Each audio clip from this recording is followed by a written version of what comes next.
Bonjour à tous, on commence cette revue de presse avec le report officiel des Jeux Olympiques. La compétition sportive la plus suivie au monde est reportée à l'été prochain en 2021.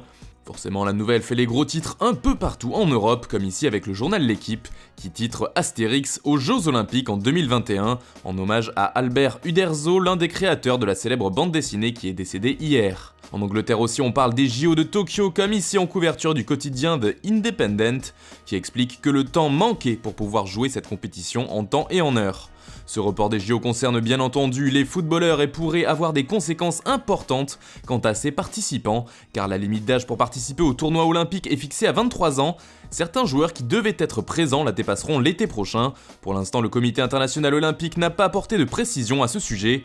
L'information fait également la une de Mundo Deportivo ce matin, mais le quotidien catalan parle aussi du joli geste de Lionel Messi et de Pep Guardiola, deux figures du Barça.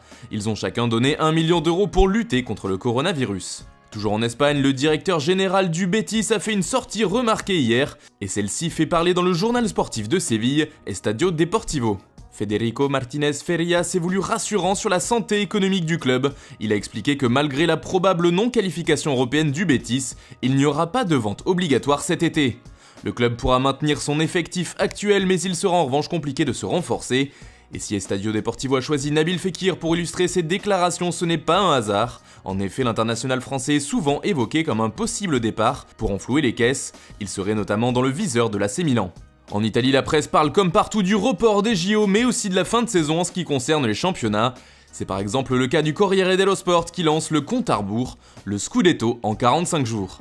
Le journal transalpin parle d'un accord entre l'ECA qui représente les clubs européens et l'UEFA pour terminer les championnats locaux avant la date du 15 juillet, pour pouvoir ensuite jouer les compétitions européennes dont les formats ne sont pas encore arrêtés. Cela fait aussi la une de la Gazzetta dello Sport, mais le quotidien au papier rose tourne la question différemment et voit plutôt la Serie A sur la sellette.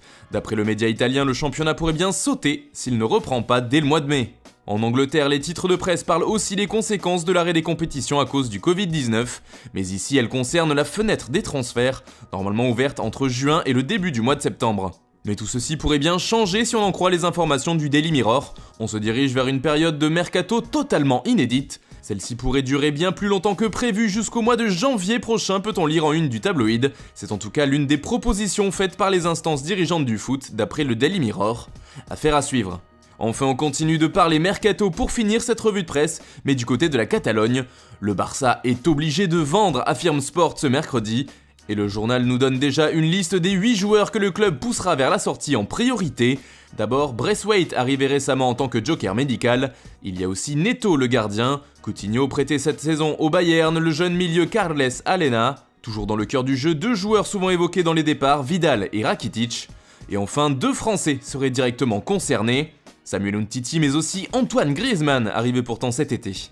Et puis c'est un autre tricolore qui fait les gros titres du journal allemand Bild, en la personne de Jean-Claire Todibo. Prêté à Schalke cette saison, il faisait récemment l'unanimité au sein du club, qui aimerait lever son option d'achat selon Bild.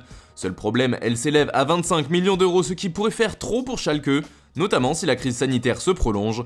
Un espoir subsiste, avec la possibilité de demander une expansion du prêt pour une saison supplémentaire, ce qui pourrait faire gagner du temps au club allemand.